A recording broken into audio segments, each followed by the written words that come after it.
welcome back to episode 2 of Rematch Goalie 101. Where in episode 1, if you missed that, that is currently up on my YouTube or in the VODs of Twitch. So if you're currently watching live on Twitch, you can go ahead and go watch that, preferably after this stream, because we're going to go ahead and dive into our second topic. First topic was basics and mental, trying to make sure that we stay calm under the pressure and understand what it is to be the goalie in Rematch. Now we get into how to play as the goalie in Rematch. And specifically, I'm going to be talking about the thing that I believe is most important when it comes to actually being a goalie in Rematch, and that is your positioning. So, what do I mean by positioning? Do I just mean like sitting in the net and knowing when to go right and left? What are we talking about here? So when I talk about positioning, I mean knowing where to put yourself in the it comes to uh like the box is your domain, if you want to put it in those terms. If I can pull up my tactical board here. Here we go. So remember, this box right here with the white outline is your box. You have gloves in it the entire time that you stay within this box. So that means that anywhere you go here, you're going to have the advantage as long as you're putting yourself in the right place. So that is what we're going to talk about, is making sure you put yourself in the right place. So now you might be like, okay, so we understand that this is our box, right? We want to stay in our box whenever we're on defense and they have an attack coming, whether it's a counter or they're setting something up. How do we know where to play in these situations? Well, that's where we get to this. So let's say we get into a situation where they're crowding the box. So they might even have 3 upfield. So let's just say, usually this won't happen, but let's just say they're getting overly aggressive. I know a lot of teams actually like to do a 3 in the box strat, where they'll have the goalie and the defender play back here, leaving only one guy up. So, and then you'll usually like have man-to-man on defense. But what they'll usually do is they'll go a close pass to the guy that's here, and then send it back post to the guy here, and then send it to 1. So a lot of passing involved. So you might be like, okay, so how do I know where to position myself? Like, should I challenge this 2 guy before he puts the pass in? Should I challenge 1 when he takes the shot? You know, what do I do? So when it comes to passes in the box in specific, your number 1 goal and your positioning should always be watch the guy top box. Top box is your biggest threat. So this guy right here, he is your biggest threat. These guys on the sides, they're still threats, but they're least threatening because the angles they have on target is a lot smaller. Because if we look at this guy's shot on target, he's only got this amount of range, which, as you can see, if you can dive right or left. But if we look at the guy at the top,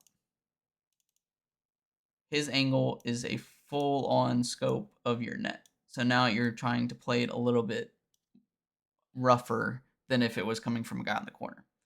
So if this ball gets sent to one of the corners, we stay put, right? We stay on our line in net. But the second that ball goes middle, you have a decision to make.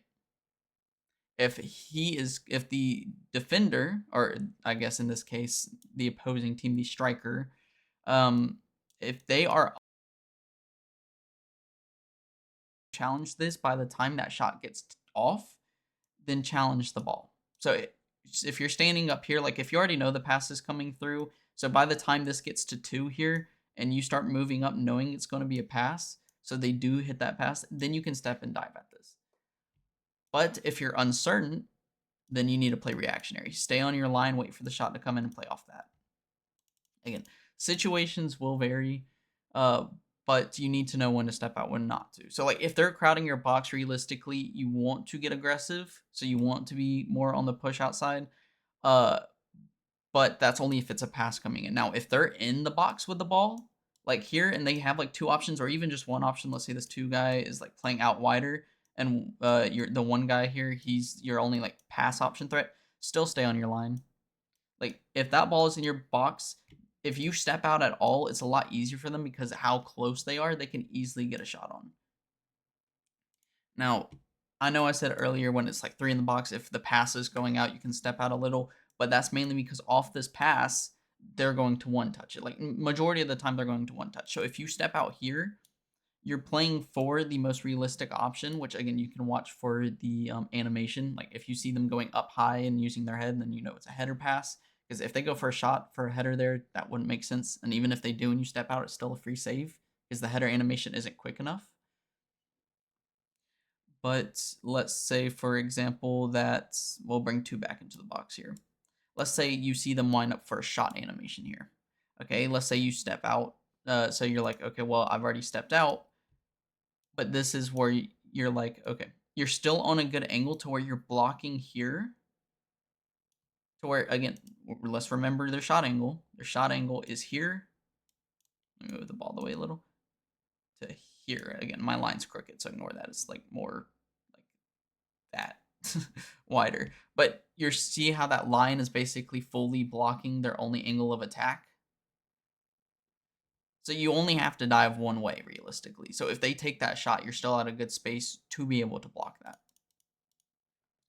But again, let's go back to the situation where 3 has the ball and net. If I could grab the ball, there we go. So now we stay on our line because if we step up on this, yes, our shot angle is here to where, again, we're blocking the shot, but it's an uncertainty because we don't know if they're doing the one time. So again, we can watch for animation. If we want, we can try to bait this out. But at this situation, since it's not a one time, again, it could be like off the back wall, which is more realistic in these situations now that we've seen with like the current meta and like the patch and everything. So if you're playing off this and you're automatically swinging to dive and they play off the back wall here, then you dive at this, then it's just a free shot for 1. Uh, so again, we want, if the ball is in our box, we want to stay on our line unless the ball is coming right at us. So if it's like they just throw it away, then obviously go towards it. But if the pass is coming like more from the edges, like outside the box, or like back here again, if we have the goalie back here and it's like more of a 2-2, so which we talked about last week, and again, it's not the thing that ballerinas wear around their waist. The 2-2 is the formation. So again, we have 2 strikers or 2 wingers here. We have our 2 defenders on our team, and then we'll have 2 people up on our team. We'll have 2 people back on their team. So pretty self-explanatory for a 2-2. But again, let's say simple run in the box, so like 2 runs across the field, this pass just goes straight in, then we can step this. Because again, it's not really a threat where if our defender isn't here to block this and we know that they're just going for a simple shot, we step up on this, watch the animation. If they're going for a shot, you can just jump at it, play quick. If you see them going for a header or taking a touch, you step back off that and let them take their touch and play for the shot after as reactionary. We don't want to over.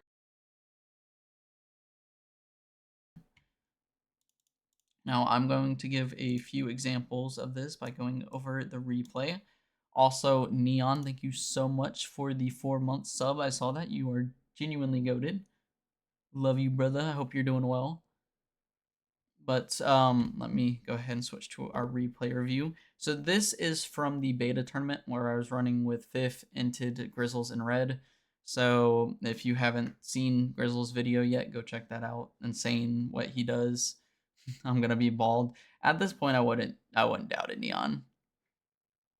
But this is game 3 of the grand finals. We're up 2-0 in the series. It's the best of 5. So if we win this, we win the tournament. So this is obviously from my point of view, and I'm just going to point out some specific things about like how I position myself or like why I'm putting myself in these certain situations, whether it's more back on the line or whether it's like more far forward.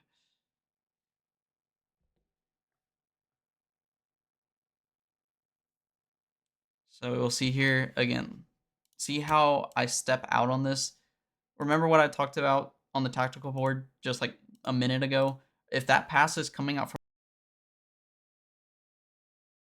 for you to stay on your line here than it is to step. If it's outside the box pass, so if this guy right here, if our main striker is more on the outer edge, let's say this pass goes here, then we can stay back on our line because it's less of a threat. If that shot comes in from that far, it's a lot more time for us to save it compared to it going over here to where now they are this close to our box pretty much. So we have like a millisecond to react.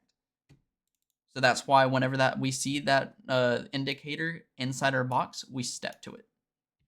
So we can cover off that angle a lot sooner.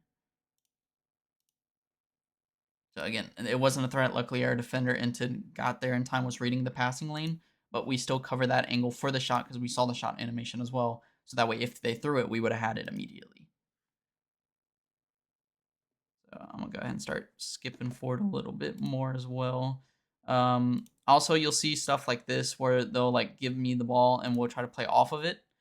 I try to bait in 3 here because another thing with positioning that I haven't talked about much is when you're a goalkeeper with the ball, usually you want to take as much space as possible. And if you're not given any space, then you want to throw it out. So you see me stepping up, taking space. The second he steps towards me, I try to step back to take space to get it to Grizzles because his defender just came to me. But obviously the pass just wasn't able to go through quick enough, so I wasn't able to get it. It was a good step by 3. And then they try to counter here. Luckily, he had a bad touch. But again, okay, this situation, it's a one-on-one. He just got past our last defender, so we have 2 options here. Either A, we rush this in the one-on-one and take the risk of them like trying to dribble past us, even though we have Red here, who's clearly coming for this, going for a slide, or at least a tackle. Or we stay on our line, wait for Red to make the tackle, and take the risk of him not getting it. So we have to play, the one-on-one shot from on our line rather than closer up. Now, he can also dump this off to 3, which also gives you, like, you want to stay back in your line because if you step up to this passes, it's a wide open net. But in this realistic scenario, the best option here is to step this because this guy is too far back for a good pass to where we just play this like a normal one-on-one. And if Red tackles this, it's perfect because if we step to any tackles, as long as we're holding defensive stance, it goes right into our hands. So as you see, I'll rush forward on this. Now he takes it to the side. He takes the extra touch. Now this is the risky part when you step. Because again, we know that the option here is either a shot straight on target or maybe a backboard pass over to this guy here that's in the box. And if you don't know where I circled, it's on the mini map over here at the bottom right. So in this situation, there's only one way that this can go. He's going to be aiming this direction. Whether that's backboard or a shot on target, he's aiming this direction, like very, very tight angle. So I can very easily dive this if I dive quick enough to react to this or get it. And even if I don't, Red, as long as he splits off and covers this pass, then we're fine, or whoever's behind him. The best case scenario, because if we stay on our line again, they take the shot from here, then we're going to be awkward. If they go off backboard, we might like dive unexpectedly because we think they're putting the shot on and make it a lot awkward for us. So again, we go for the dive here. Again, I don't know how I didn't reach this because as you can clearly see, it's like going through my hand. But the step just wasn't quick enough, I guess, according to the game. But watch Red. Watch Red and the defender behind him. They're playing for backboard here because they know I'm challenging this. So they'll split off both of them. Look, you see Red and Grizzles. Both split off and Red gets the header. So because I'm pressuring this, my defender plays for the pass, we're fine. Again, usually you want to play for the pass majority of times, but if they're that close in the box and it's a one-on-one at this time that I challenge, then just take it as is. The only reason you don't challenge a 1v1 if it's a 1v2, where the second guy who's already ready for the pass is basically in the box with the other guy. So don't challenge it if it's a 1v2 if they have that pass option, but if they don't have a pass option, then you can step up or fake your step up. So sometimes what I like to do in this situation, so fast forward a little bit, so they get here, is what I'll do is I'll step forward, try to bait a shot. So I'll like take maybe a step or 2 forward and then immediately back off. So that way they try to take the shot and I can play reactionary off a further shot that's all the way from back here rather than them taking it closer and shooting it from here while I try to step.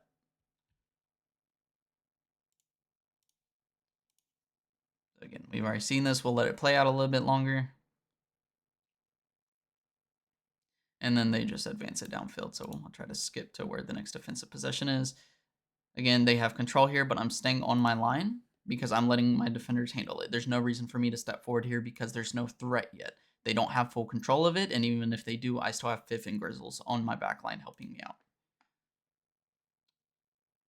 So good pass upfield. So again, kind of just taking space up. I'm still staying in my box just in case they try to get a quick counter, but I'm staying up in case that ball just gets thrown right back. Again, I see the run from 5.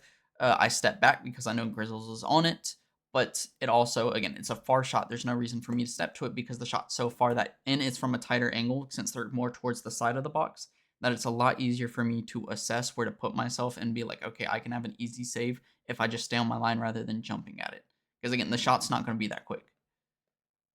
So like rule of thumb, if they're ever like in these areas of the box, so like this area right here, or I'll use the mini map for the other one, like this area right here, as long as it's not like within this range, so like here or like near it, so like here or here, then if they are on that outer edge, then just play, like stay on your line, stay here.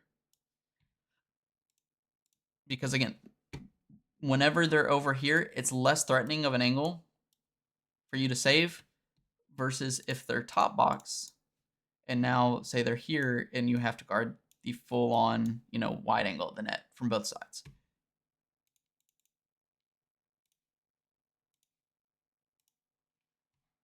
So again, they get the ball right back. We stay on our line because we see 5 here, but their 5 is playing so close that if they got control through it to them, I could step to it by the time the pass happens. But like I'm not putting myself too far forward to where if like they try to play it behind me like a shot quick, then I'm not, out of position. So again, we'll just move it forward a little bit to when the next defensive thing happens. Like most of the defense, I think happens towards the end of the game after we get our first goal. Which their first goal or our first goal was like off a mistake from them from their keeper, which at the time was Ness. If any of y'all know who Ness is, a really great guy. Dude's insane as keeper as well. Like he's one of the best keepers in the game. So I think it's actually right here that this happens. If I could be wrong. No, it's within the next like 30 seconds though, I'm pretty sure. But again, they throw this into the box. I realize that 3 doesn't have an angle on this because that ball is way too far over their head. Again, there's 2 things to judge in this situation: the height of the ball and where the indicator is landing.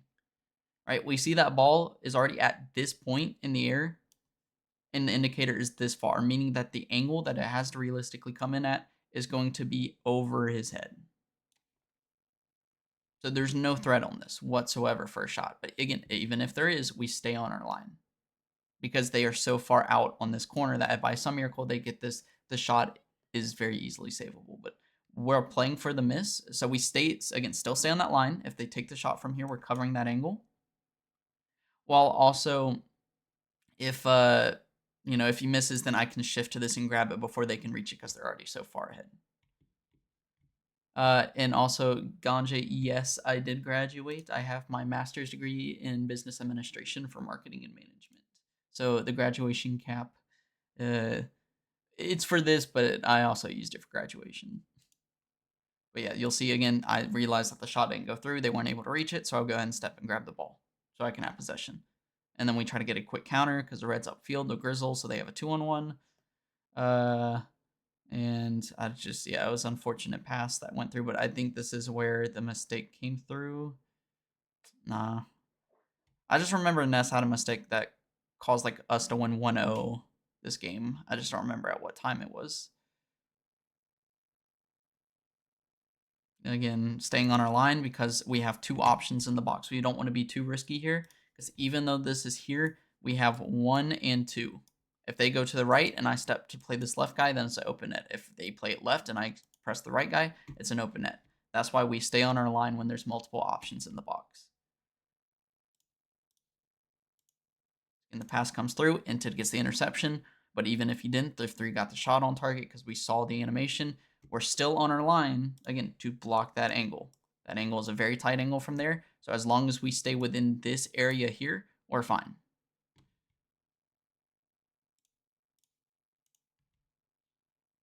So once again, they try to keep pressure on the ball. Now here, 3 options.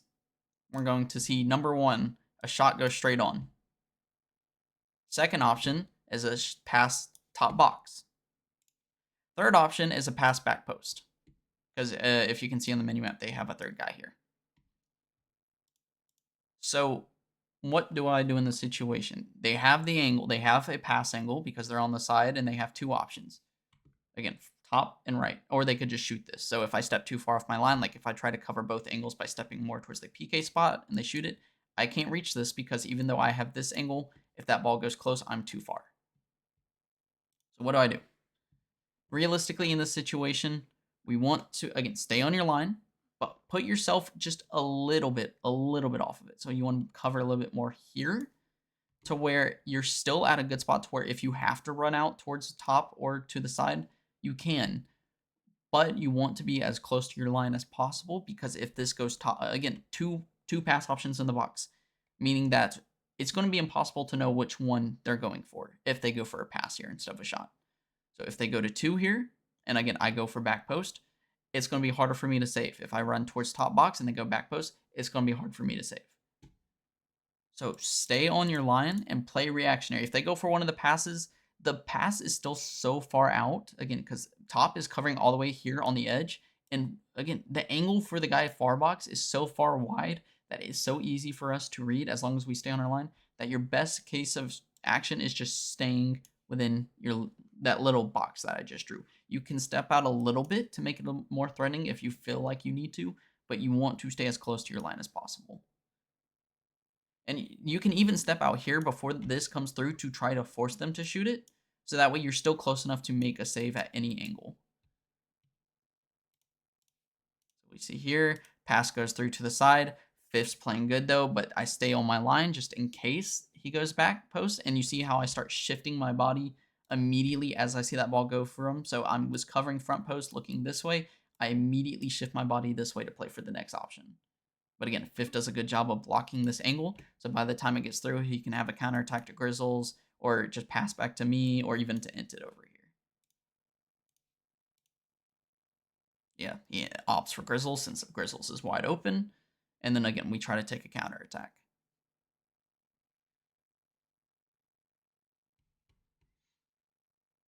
And then an unfortunate pass. Fifth keeps control. We'll go ahead and skip forward a little. Okay, this is the mistake that happens.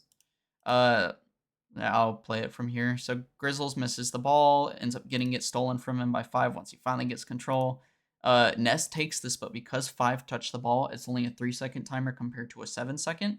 And Grizzles obviously, knowing this, and Red actually knowing this as well. Grizzles backs off since Red was closer. Red challenges this and forces and steps towards it because I assume Nest thought he had a full timer without realizing it was his teammate that passed back and not Grizzles. So Red just tackles it in. So I think this is where like more defense comes into play for us since we were up 1-0. Let's go ahead and skip forward a little bit. What happened here? Okay. So here, once I see this pass come in, I see 2 people running towards the box, right? Both of them are running, but they have the same, choice. They're running towards this top box area. So you'll see me stepping up just a little bit. Because if 5 here throws a lob into box, I'm already covering that angle from close. Now, from what we saw for a little bit, 5 throws a weak one to where the pass comes in here. That's outside of box. I don't have gloves outside of box. Remember, you only get this area here. Anything outside of that and you lose your gloves. So if that passes outside of box, I'm retreating and staying on my line because shot's weak enough to save it. And we have the option of, again, if for some reason they take control here, we're already far back enough to where we're not exposing ourselves to give them an easier chance. We're staying on our line, meaning they still have a rough time getting it through to us. So again, we stay on our line here once we realize that 2, takes the shot. So we back off and we just play reactionary and it's a free save. If I would have stepped up there, I would have had made a lot quicker reaction because, again, they're outside the box and I couldn't have just dove straight at that since they went more at an angle. I would have had a millisecond react to diving right.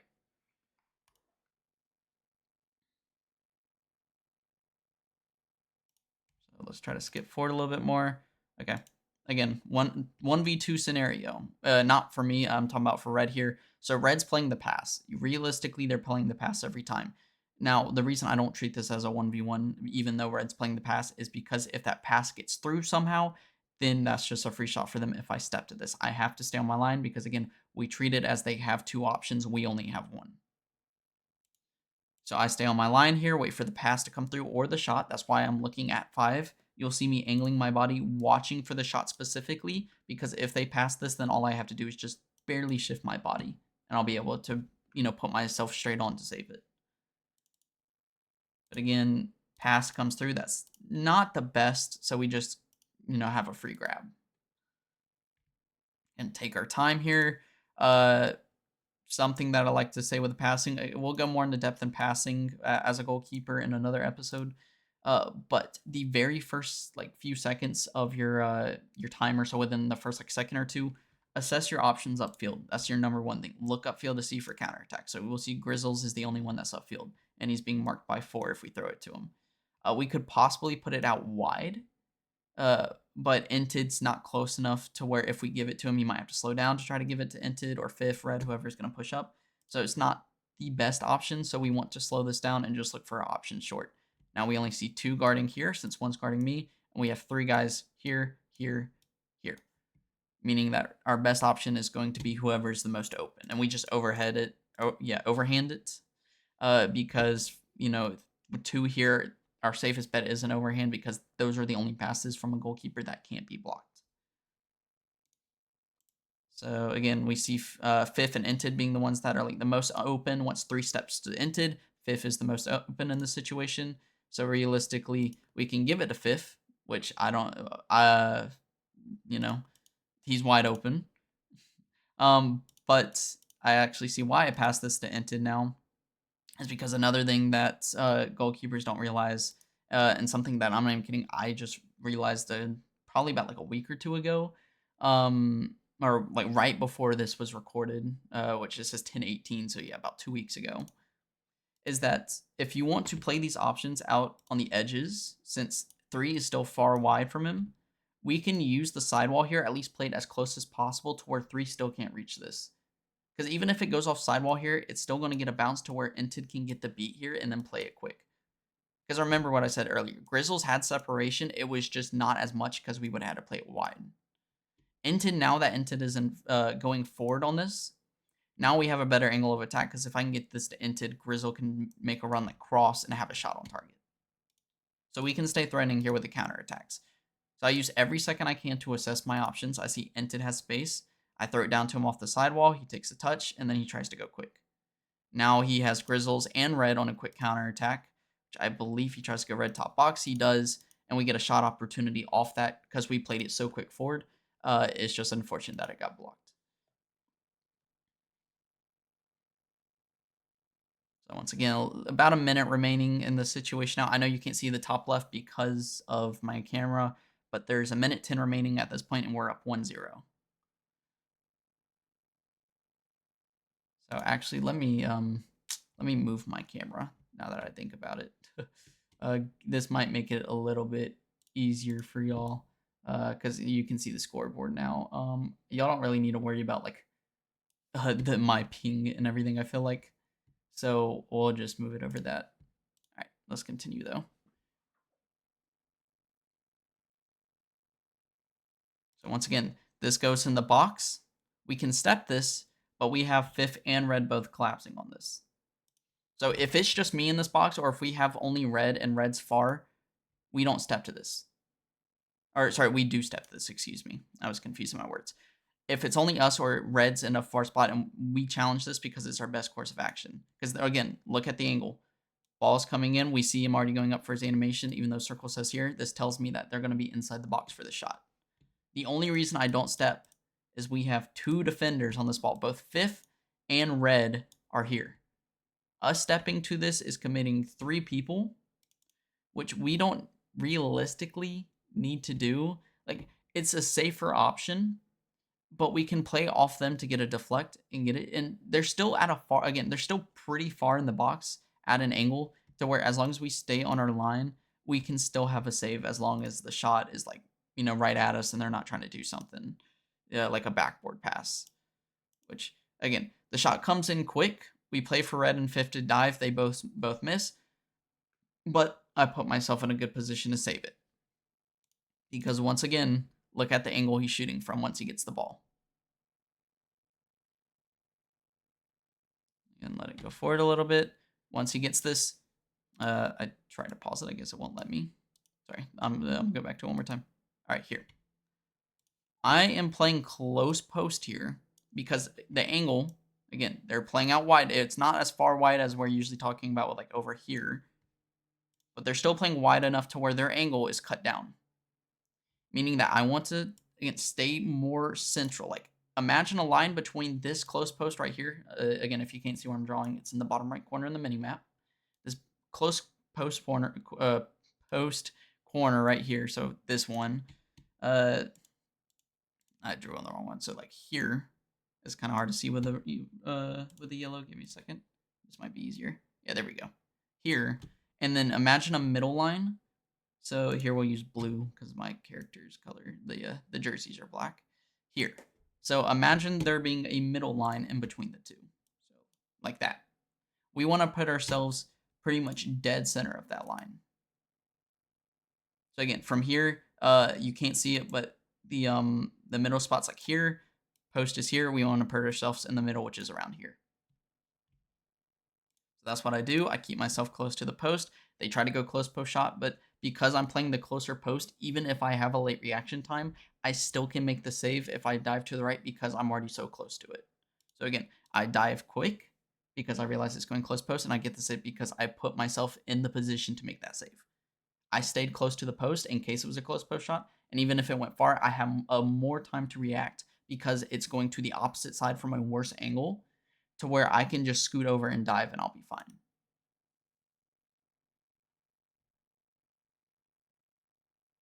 Once again, looking at our options, give it a fifth because our options are pretty much covered here. They back off, meaning I can take space here. But 2 is also pressing, so like they're in that middle ground between trying to press me and step like towards fifth.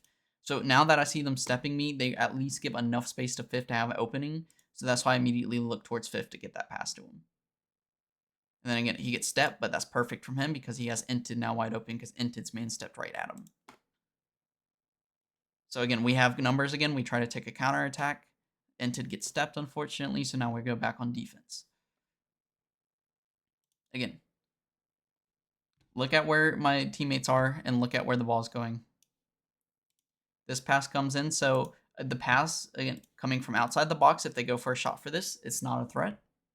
Because if they shoot it from all the way out here, even if I step towards this guy, I still have plenty of time to get back.